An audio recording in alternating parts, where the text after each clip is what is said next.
subscribing to iCatholic Mobile, you help fund programs that connect you to everything Catholic and provide that lifeline to others in need.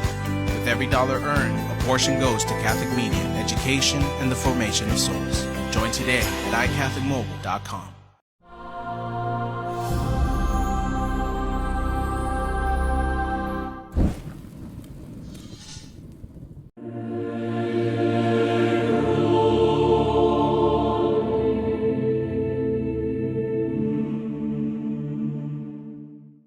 In the name of the Father, Son, and the Holy Spirit. Direct, O Lord, all our actions by thy holy inspirations, and carry them on by thy gracious assistance, so that every prayer and work of ours may begin from thee and by thee, be hampered through Christ our Lord. Amen. Queen of Confessors, in the name of the Father, and of the Son, and of the Holy Spirit. Amen.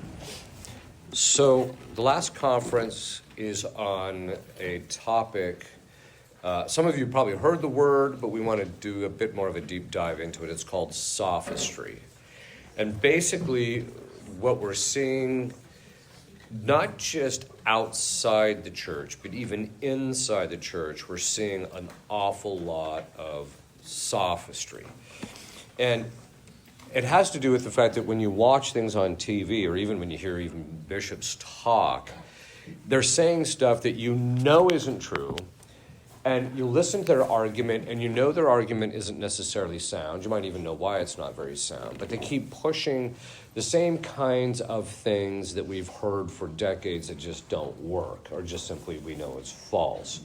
So I want to take a look at what that actually entails more concretely so that we can get a better sense of it, and so that you can, A, not just recognize it, but then also be able to more easily tune it out. Okay. So what exactly is sophistry? Well, the first one to really talk about it at length was Plato. And basically, if you take a close look at it, it's a form of rhetoric. Now, rhetoric is a form of persuasion, which is distinct from argumentation. Argumentation, philosophically, is not where you're yelling and screaming at each other. Argumentation is actually a syllogistic reasoning. It's a process where you use formal logic in order to start with a set of premises and arrive at a specific conclusion. So that's what argumentation actually is. And a lot of times, so then you know that if all A or B and all B or C, therefore you know all A or C, you know based upon logic rules how our mind is structured in order to know the truth, but also the truth of the premises that you know that the conclusion follows.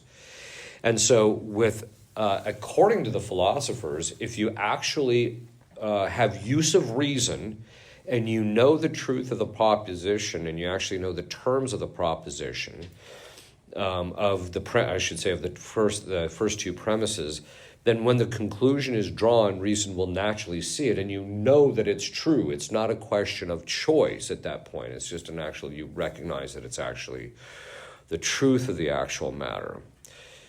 That does not mean that everybody who actually knows what the truth of that situation is going to tell you that they know that it's true, or that they're actually going to proceed as if it's true. Whereas rhetoric is a form of persuasion, and it means that, you can use syllogistic reasoning in it from time to time, but basically what you're doing is you're setting out a set of premise or a set of propositions that compel the person or convince them that what the truth actually is. But with sophistry, we're talking about a form of that's under normal rhetoric. So if you read the Rhetoric of Aristotle, that's what he's talking about. And in that process, you're actually you wouldn't necessarily use a syllogistic argument to convince people of a political position, although if people were perfectly rational, you would. But they don't. Instead, you have to appeal to what their likes, their dislikes are, their emotions, etc., on a certain level. Now, that can have a proper place, but it can also be to the detriment when people are just always following their emotions.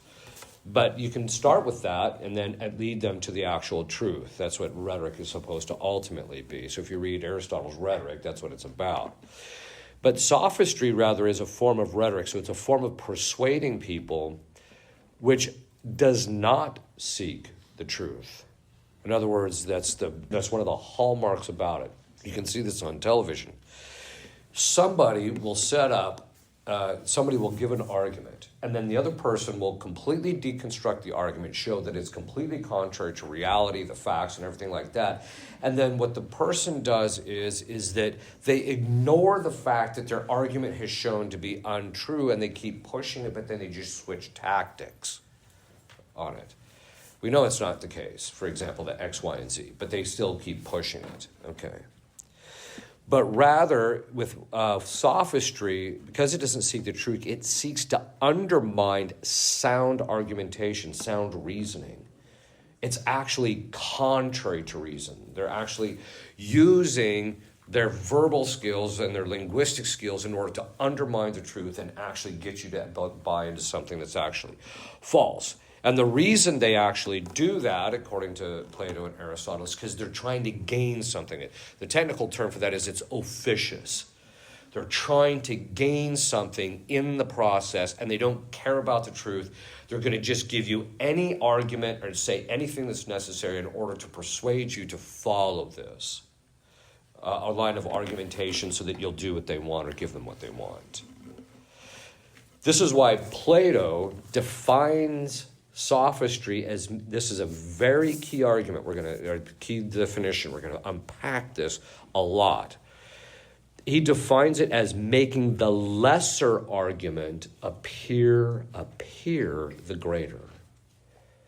In other words, you're talking about something that may or may not be true, but it doesn't necessarily apply, or it's just not as important as what the real issue is. You know. So, and this is, I'll give you a classic example of how we're actually seeing it. Putting aside the whole question of due process, the fact of the matter is that the whole discussion about, booting this guy out and sending him to Venezuela, or El Salvador, one side is basically saying, look, we had to get rid of this guy because he's a danger to our country. The other side ignores the truth of that proposition and simply starts pushing a narrative or an agenda in order to promote or to achieve a specific thing that they want, which is basically what? Just to undermine the president, or just to keep as many Democratic voters here as possible, or whatever the case is. But it's not, when you listen to their arguments, it never reaches the threshold. So, for example, they'll say, "Oh, well, we're not American unless we allow all immigrants in." Well, there's a thing called the common good, and the common good requires protection of the borders, etc. That's the stronger argument, but they ignore all of that, and they're constantly. And what do? Their appeal is emotional. They're appealing to some emotional or some aspect of it, pulling on your heartstrings, or trying to get you, that's the persuasion part, to get you to sign off on that, and then just ignore what you know to be the actual truth. Well, here's the problem with it. You keep doing that, and this is what's happened in our culture. We have been living under this rubric for at least 60 to 70 years, because the communists have been using it in our culture for that long, if not longer, actually, probably since the 1920s. And so if you ever want to read a phenomenal book, to get two books to give you a deep sense of the fact that the communists use this stuff all the time. They always have. From the very beginning, they've used these types of tactics, and that these are actually present in our countries. All you have to do is look at Bella Dodd's The School of Darkness and Skozen's The Naked Communist, because you find out that by the 40s, they had already infiltrated large segments of our government. And so they were using various arguments along this way in order to undermine what's actually, so we're living under this. And of course, they got into the universities now, and now they're presenting this. And so you have this problem of people they're not arriving at the truth. They don't know how to reason well. They don't understand even how to follow reason.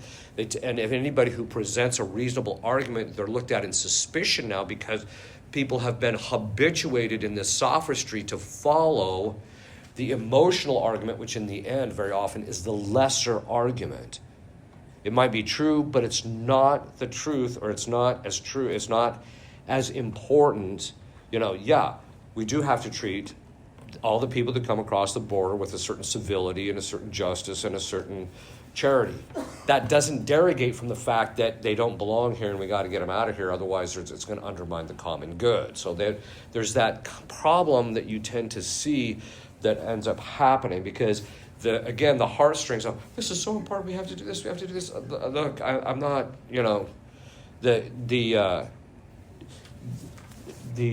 again, it goes back to, we have become so habituated, we can't actually see which truth is more important in the process, okay?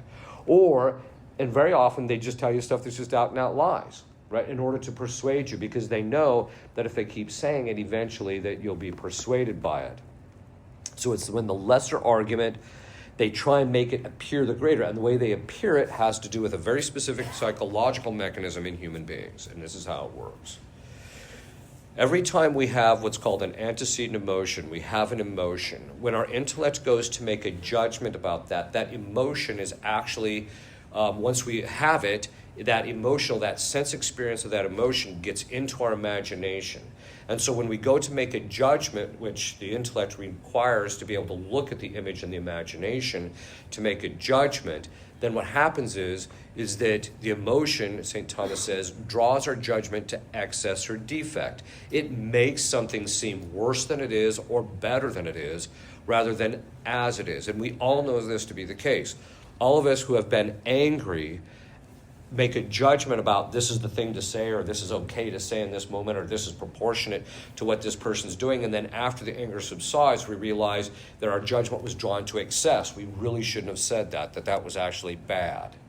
We've all experienced that. This is why when on the news media, when there's this constant emotional appeal all the time, that's a problem. Because it's habituating people into following their emotions, which is the lesser argument, rather than right reason. And this is a consistent thing that we're actually saying across the board. The premises may or may not be true. I'll give you a couple of examples. Or one example, even within the church. The trads are bad people, therefore we have to suppress the Mass. Okay. The fact that there are traditionalists that are bad people, we all admit that. Some of them are pretty angry people. We all get that. That has nothing to do with whether the Mass should be suppressed or not. So in other words, they're appealing to a negative emotion to say, see, if we get rid of the Mass, then we won't have this problem. Oh, no, you're just going to have angry trads that don't have the Mass. Right? So there's not, and this is also, I mentioned it before, we have to embrace the modern world. We have to quit acting, like we're this isolated island and we don't have anything to do with those outside the church and this and that. We have to stop doing that. We have to embrace the modern world and help people, say, okay, first of all, time out. Someone should have stood up during, not just the council, but someone should have stood up in the 50s and said, excuse me, your argumentation is completely flawed because the number of conversions, the fact that the Catholics were bringing them, the non-Catholics, the actual approach that the Catholic Church had, the number of conversions was at a historical high in the 1950s. We didn't need to change everything in order to, because they were saying, well, nobody, the churches, nobody wants the church, nobody needs this. Excuse me, the number of conversions were off the charts. This simply was not true. The perception of the time, they were constantly jading the perception of the time in order to undermine the church's discipline, to undermine certain things. There is this attitude, we need to adapt the Mass for this reason and that reason, because if we do that, we'll get more people in. Well, it didn't work. The number of people going to Mass is in decline. And they're still pretending, they still keep pushing the same old arguments over and over again. And it's obviously a lesser argument because it's not working. Okay, so this is the thing that we see even in the church. In an argumentation, so the premises may or may not be true, but it doesn't really matter. They're going to promote it. The premises may or may not apply to the argument at hand. This is why I can't watch more than 5 minutes of even the most conservative news on TV. Because they'll ask some guy a question. Don't you agree that X, Y, and Z, which is an established fact that everybody agrees. So what does the guy do? He doesn't actually say, yes, that's actually true. No, what he does is he talks about something that has nothing to do with what the question had just got done doing. That's when you know, okay, the guy's a sophist. He's just trying to argue in favor of something without actually addressing reality or the facts. So, I'll give you another example which they'll use something which has nothing to do with the actual thing, but they make it look like it does. For example, they'll say things like transgenders should have the same type of protection as the races do, right? So there should, based on the race laws, then basically we should not have any prejudice whatsoever against trans, just as we don't have any prejudice against races. Okay.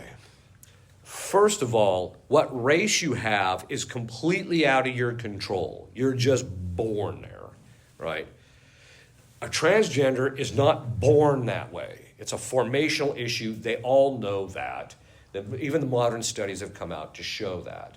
They're always trying to look for the gene for this or that, and it just never works. And they've never found one. But they're always trying to do that. But it doesn't mean that you don't treat transgenders with a certain civility and matter of justice. That's not the issue. That does not mean, therefore, that, for example, it would be immoral to basically say, I can't hire you because you're black to teach this course to children. Because the fact that he's black has nothing to do with his moral character. His moral character is the result of his choices. Wanting to dress like a man when you're a woman, or a woman like you're a man, that's a choice. And that's the difference. So what they're trying to do is they'll take the terms and make them look like they're the same when they're not. Again, this is part of the premises don't necessarily apply, but because they're trying to appeal to people's emotions, it makes it look like it does. Or the premises never rise to the actual argument regarding the truth. This is another problem that they do.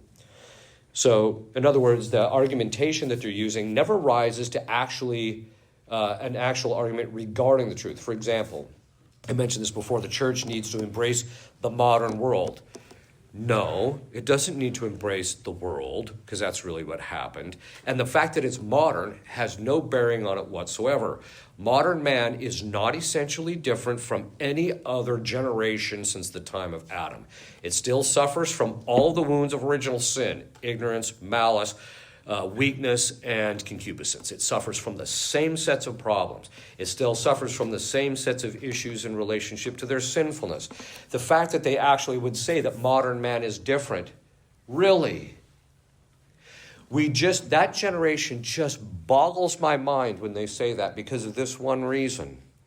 They say that modern man is different, and so we don't have to have all these disciplines. We don't have to do all these things to make sure that the right thing is done because modern man is just different. Really? You just saw Mao wipe out 100 million people. You just saw Stalin starve out 20 million people in the Ukraine.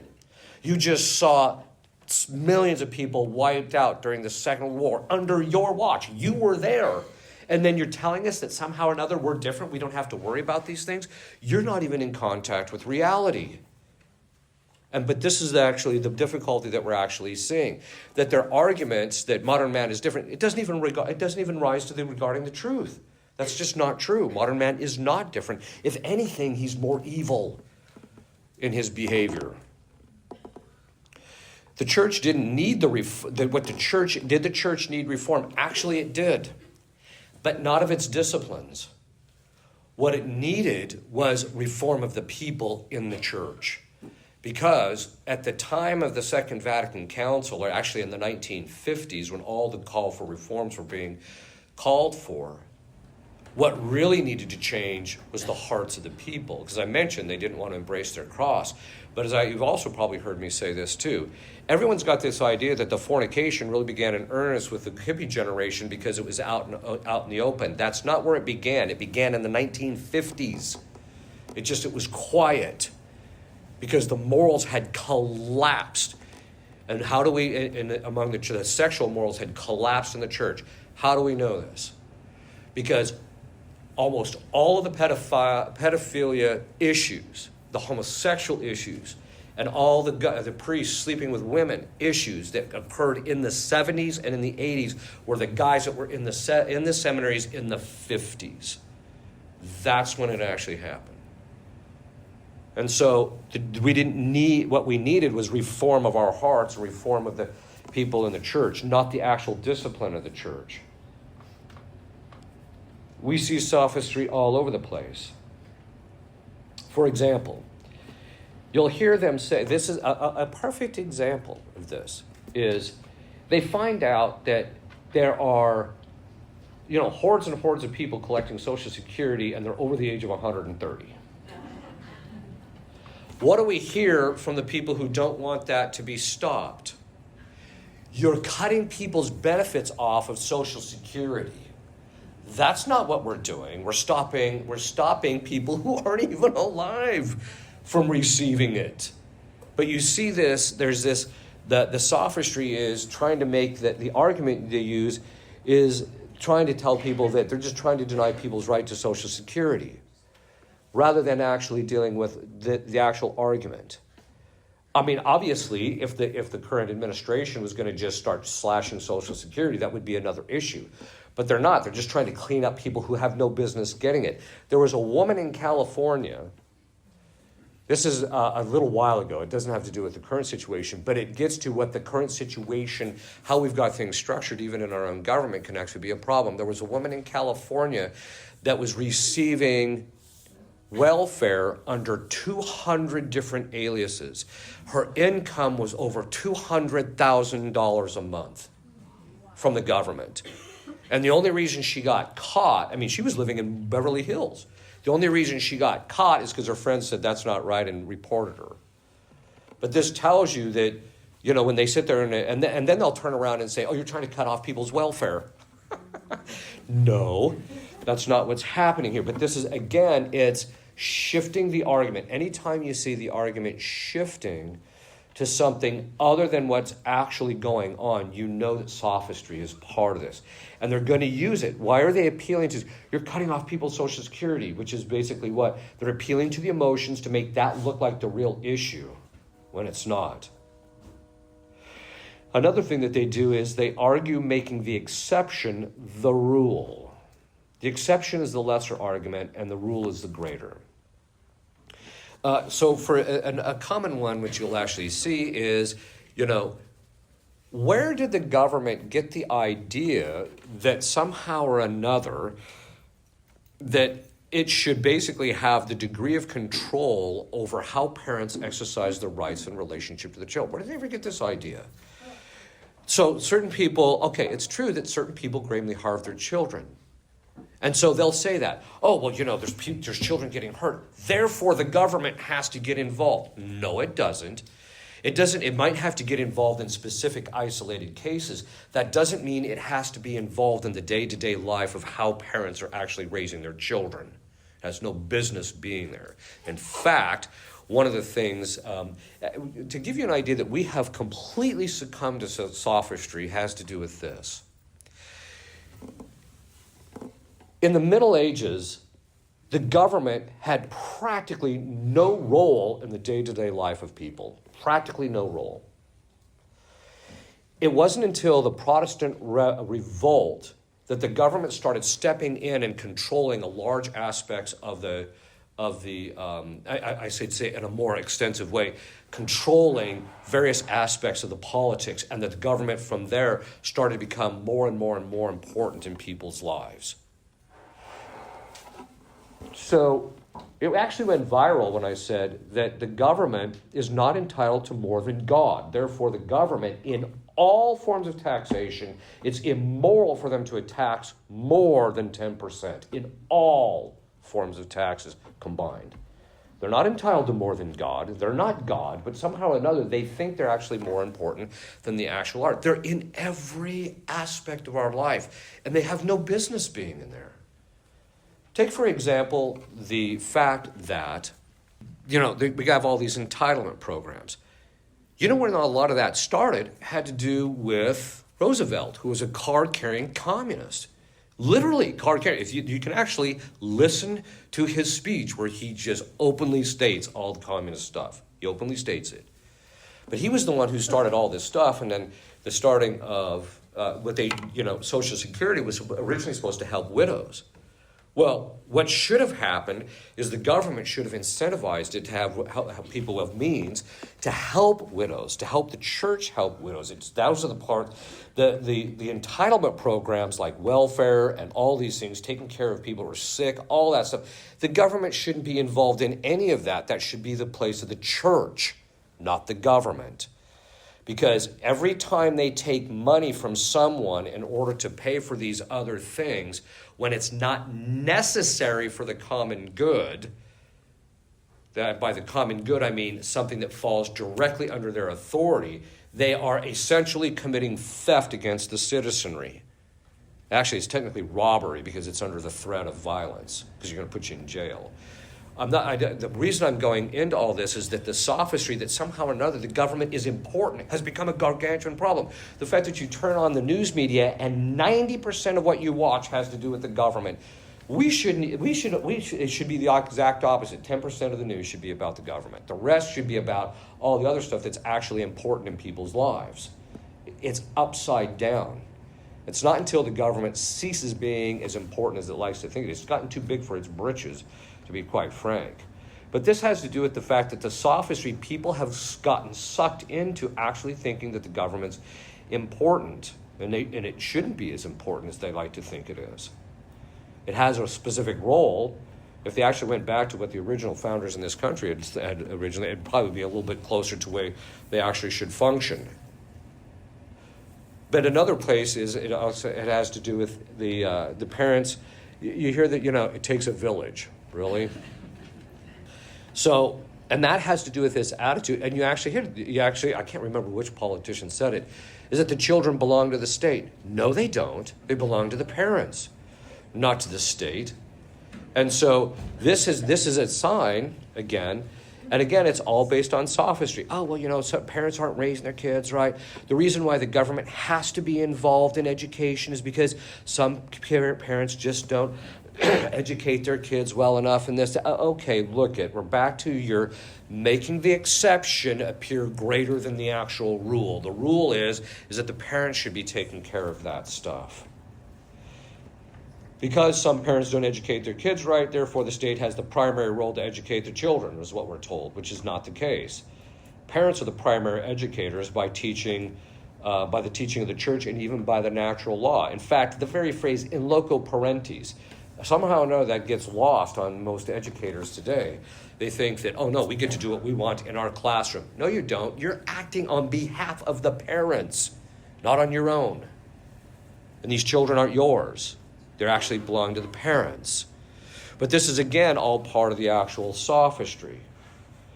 The natural law has so collapsed in our secular sphere that they are struggling to provide an adequate argument as to why parents should have any say over their teaching of 5 to 8 years old regarding sodomy.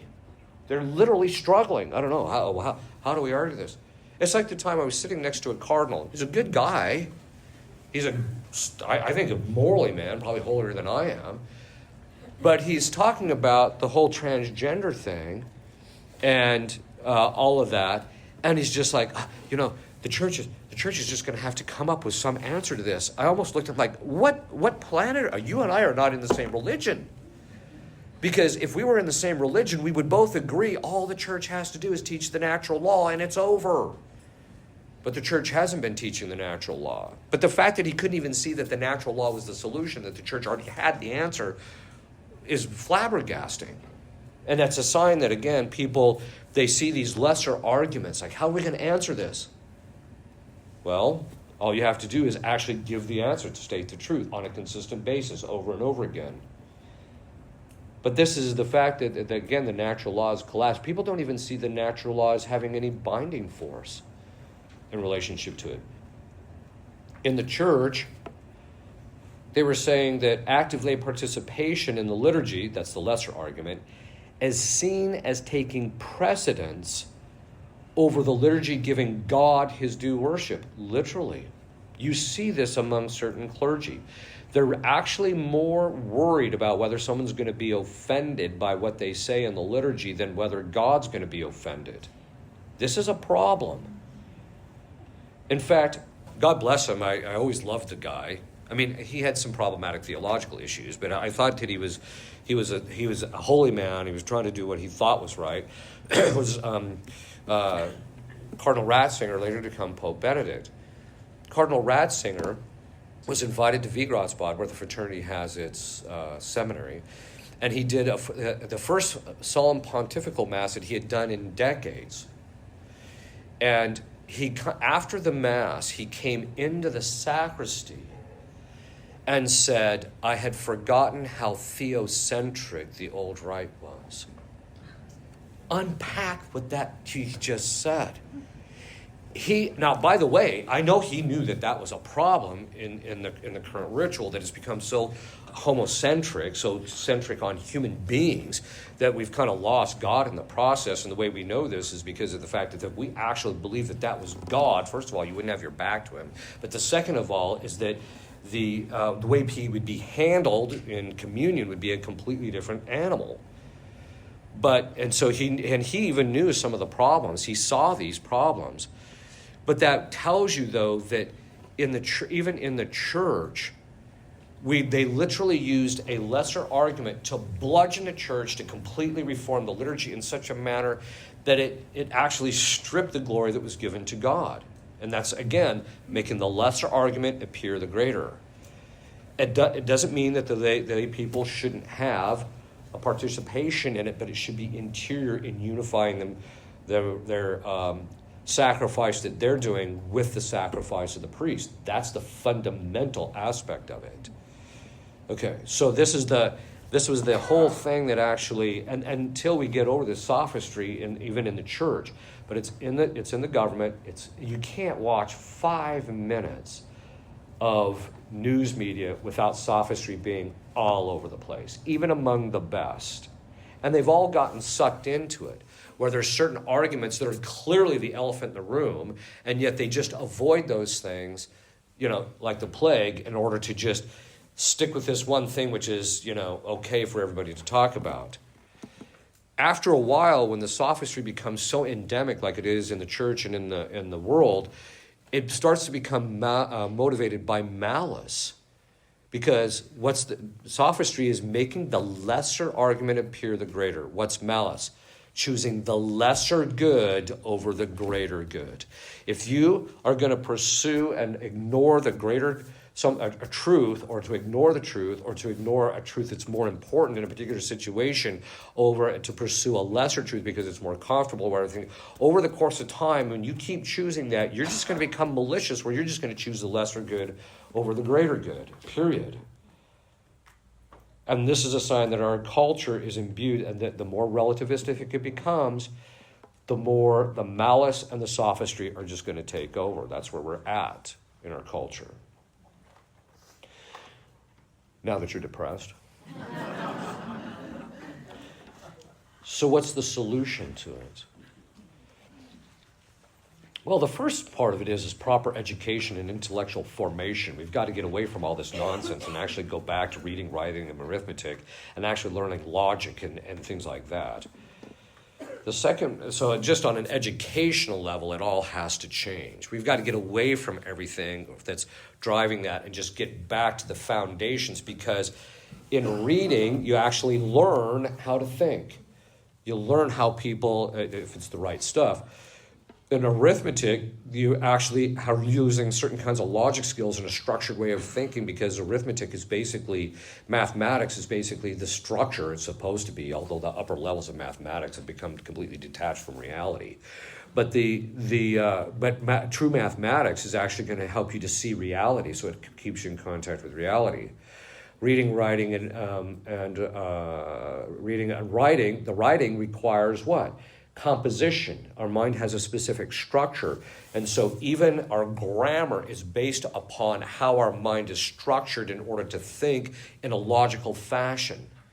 And so going back to those things will help to actually develop that and to rebuild that to some degree. But then again, teaching logic.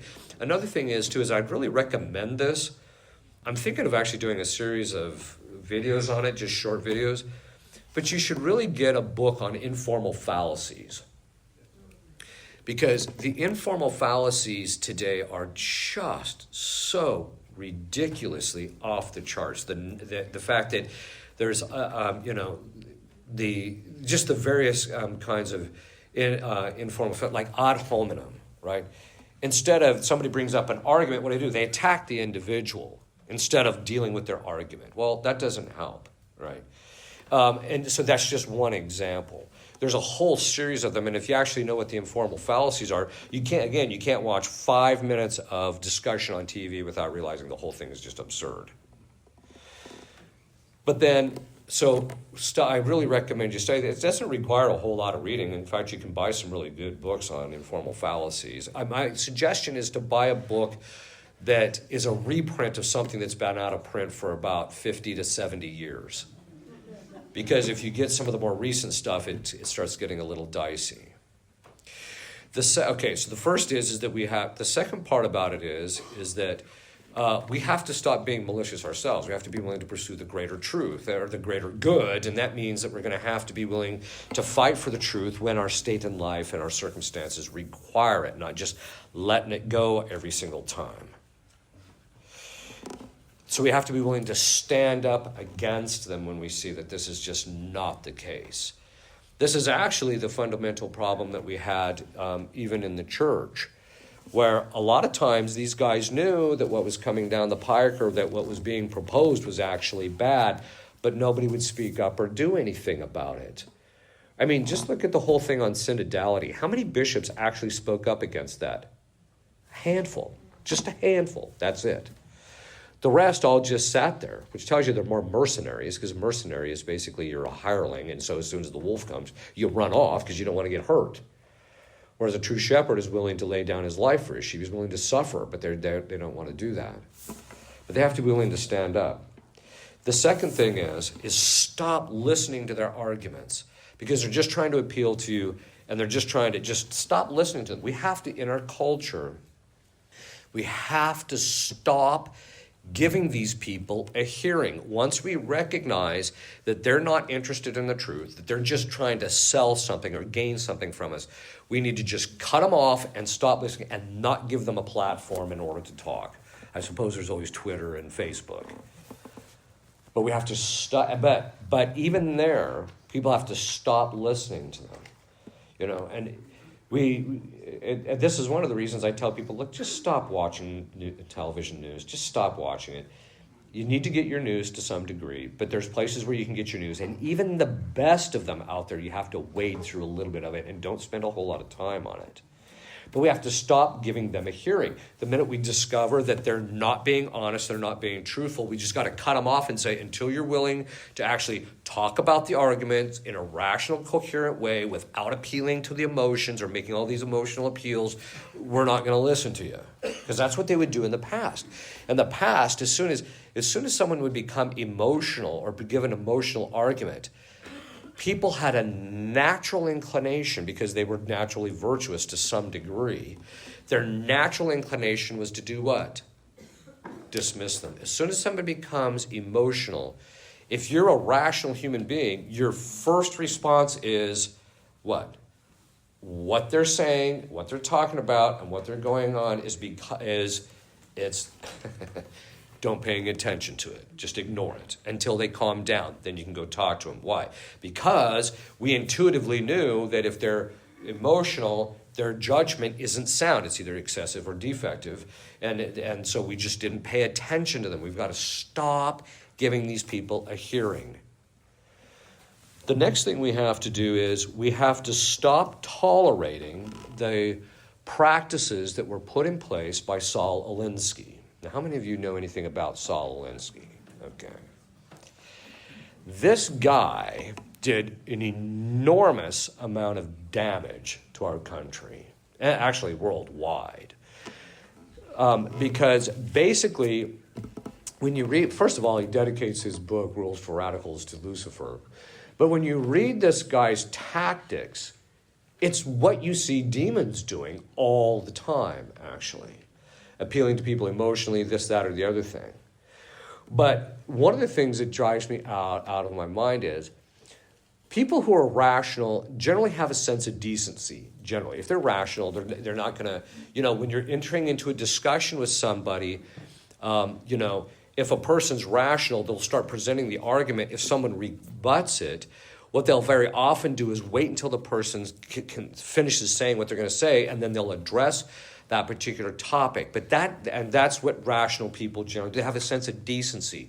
And so as a result of that, they know that based on human communication, only one person can really be talking at the same time, right?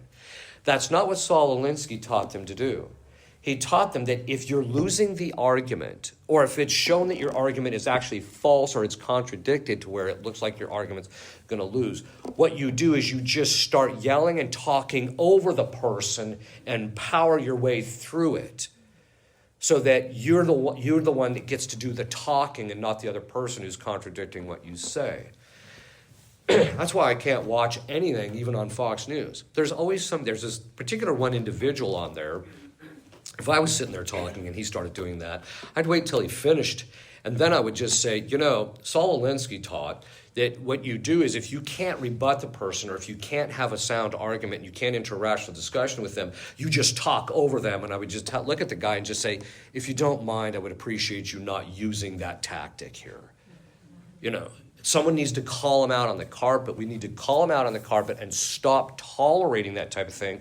And when they start talking over you, you just halt them where they're at and tell them, stop it, stop talking, stop until I get a chance to finish.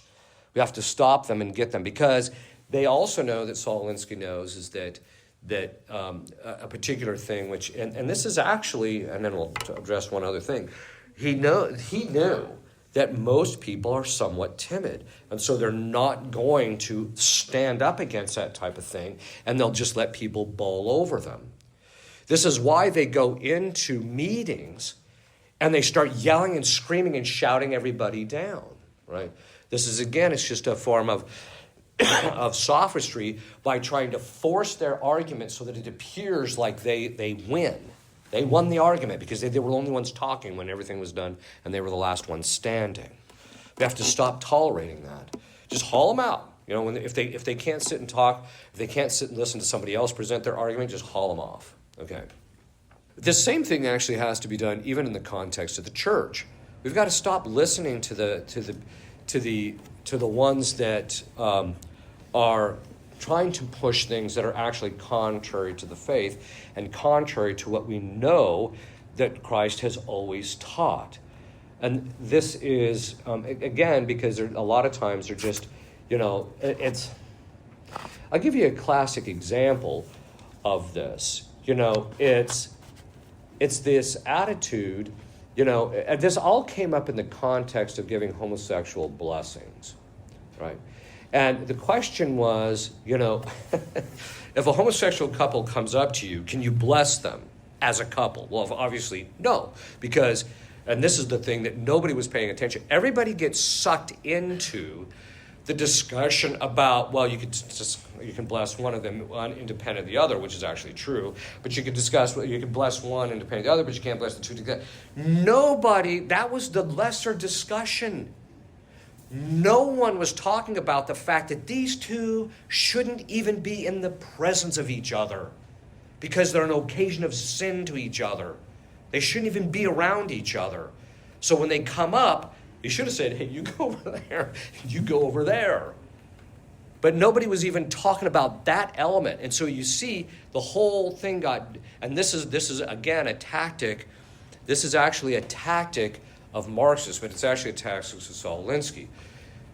If there's 5 hats on a set of rungs, what you do is instead of, this is what you do. You get people arguing over which of the hats is the better. And you get people arguing about, no, the blue hat's better than the red hat. Well, actually, I think the red hat's better than the blue hat, and this is why I think that. Do you realize they've already got you sucked into the discussion that they want you talking about? You should back up and say, we have no business even talking about the hats. We should be addressing this issue. And it's a diversionary tactic that we're seeing. This is another issue that we actually see in relationship to this. But, and part of the sophistry that we're dealing with today, and then we'll stop there, has to do with the news media because of it's a very flashy and a very appealing medium. It tends to have an impact on us, and it tends to have a soundness or a seriousness to what they actually say, when we should just be looking at this and just saying this is all just ridiculous. And why am I going into all this? Where I'm going into all this is because until we stop all of this, we're not going to get the church straightened out. We're not going to get our government straightened out. We're not going to get our culture straightened out until we stop getting sucked into that lesser argument or the things that everybody's getting us sucked in. We need to be able to stand back and look at what's the important things. Where do we really need to go in our own lives and the lives of the church? What are the true things? What are the things that truly need to be addressed and need to our attention, and not get sucked into all this other stuff? This is one of the reasons why literally watching the news media and what's going on in the government has devolved into an entertainment process.